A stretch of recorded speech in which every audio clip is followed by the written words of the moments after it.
Srimati Sudha and Murthy. Giving an opportunity to talk. Vijaypur or Bijapur is a very famous tourist place in northern Karnataka, and they get only 4 seasons, 4 months in a year. That's the winter season, otherwise it's an extremely hot place. Many people are dependent on tourism. Airport is ready. I talk to state government, they say central should give permission. Central government says state government should give permission. Sir, I want in writing, when do we get flights? And every time I ask this question, he said, oh, we'll let you know. This time I want to know when will you give us flights so that we can fly. Second thing, small thing I want to ask. You said there are 54 civil aviation colleges. 1.4 billion or 140 crore people, that is very small. Honourable Minister. And partly, there are no government aviation schools in lot more area. Please enhance that than giving private or going abroad, which is not possible for common person. Honourable Minister. Thank you very much, sir. And I'm sure you are not going to say as soon as possible. No, definitely not.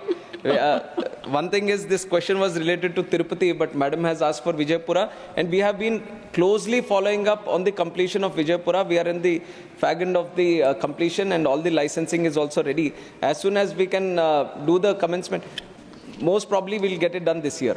And I'll give you in writing also when we can exactly do it. And definitely we will be, even if it is the state government, even if it is with us, we will all combinedly follow up so that we can get the operation started at Vijaypura Airport as immediately as possible.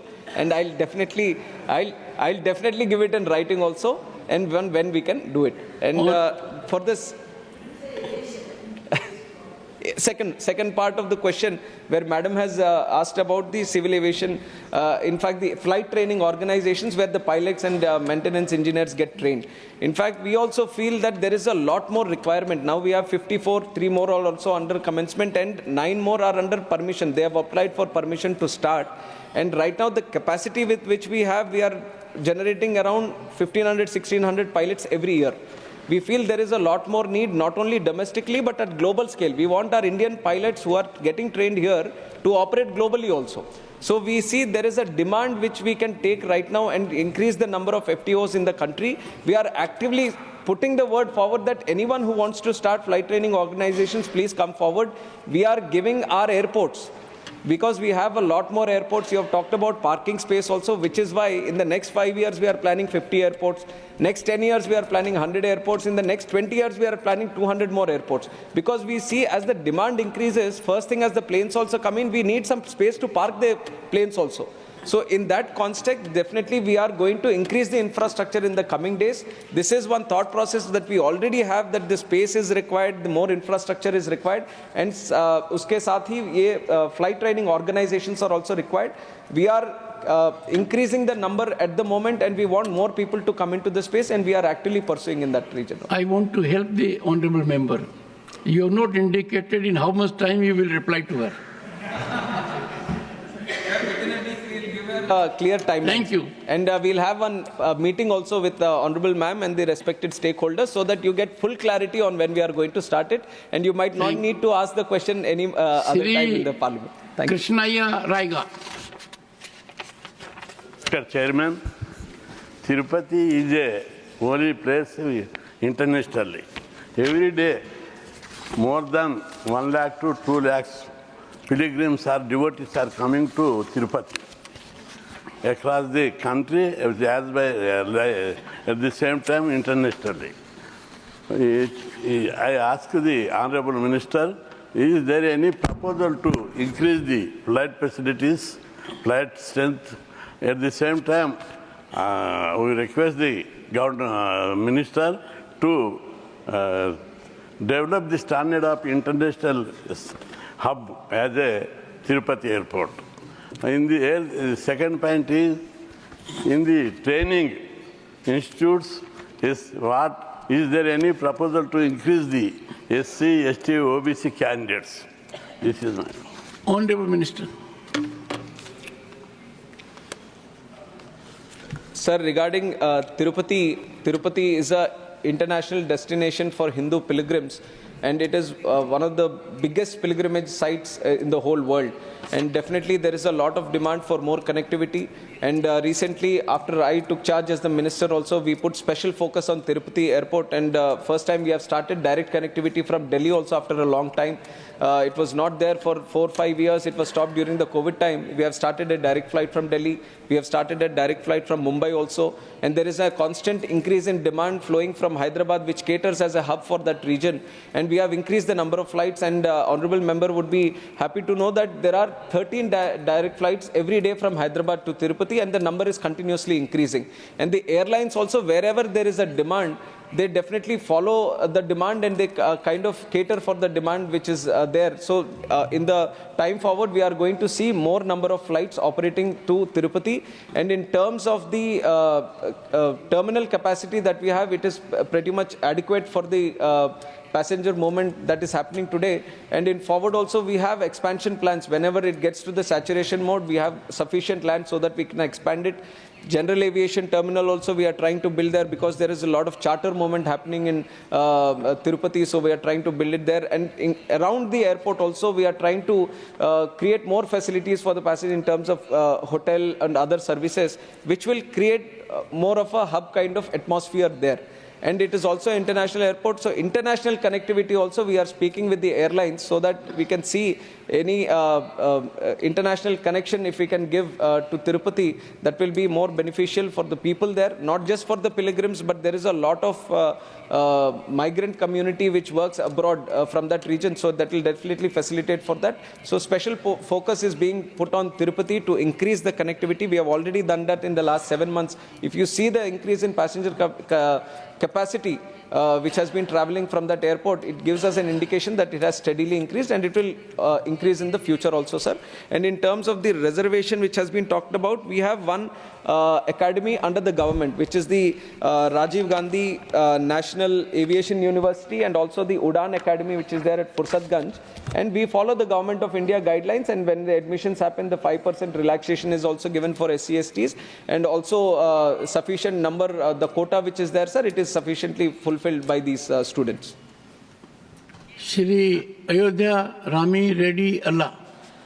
Thank you, sir.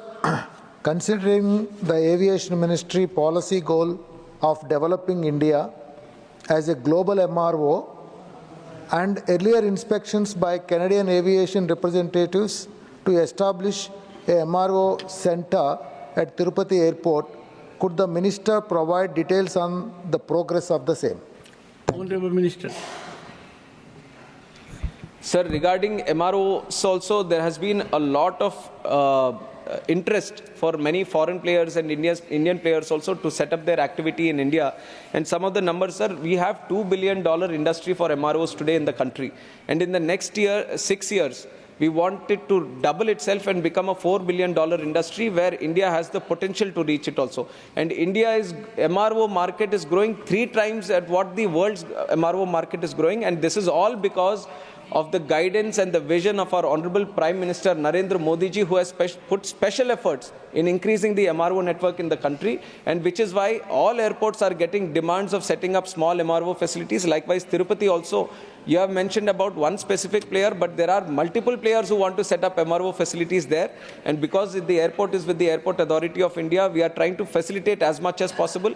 But due guidelines and procedures have to be followed before we give the expression of interest for a specific person. So that is in the progress, and we are actively, proactively pursuing so that we can set it up as soon as possible. And it is in the process right now. Question number 10, Srimati Phulo Devi Netam. Not present. Honorable Minister. अध्यक्ष महोदय, smart city mission ये 100 शहरों का देश भर में चयन किया गया था। पहले चरण में राज्य और संघ राज्य सरकारों ने राज्य के अंदर संबंधित स्मार्ट सिटीज को सूचीबद्ध किया।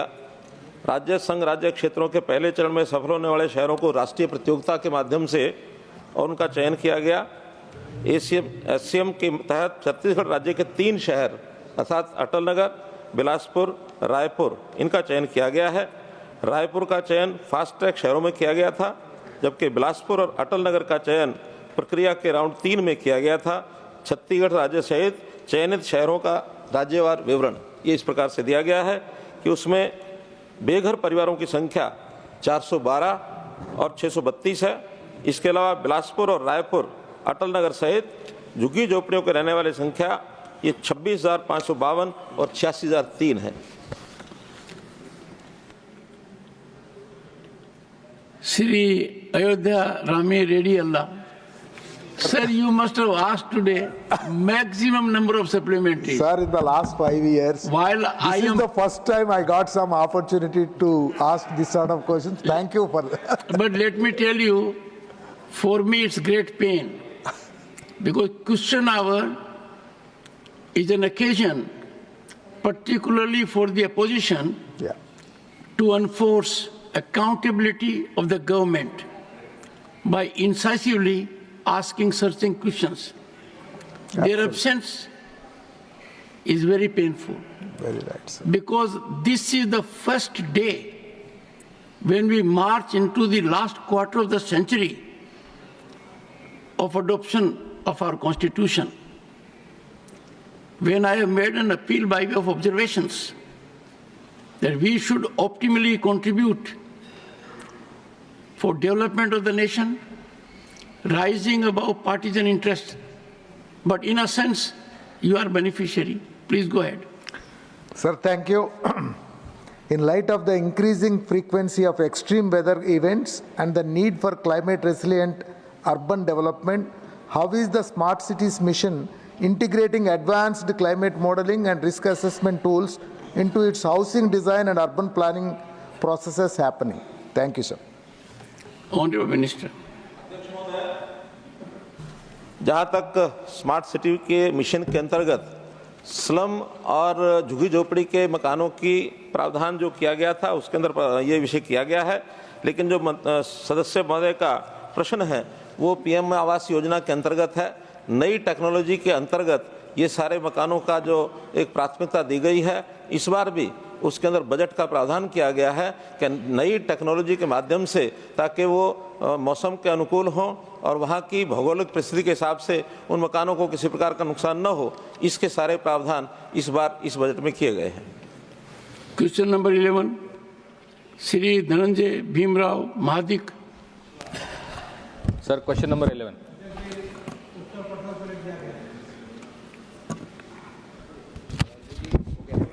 Question hour over.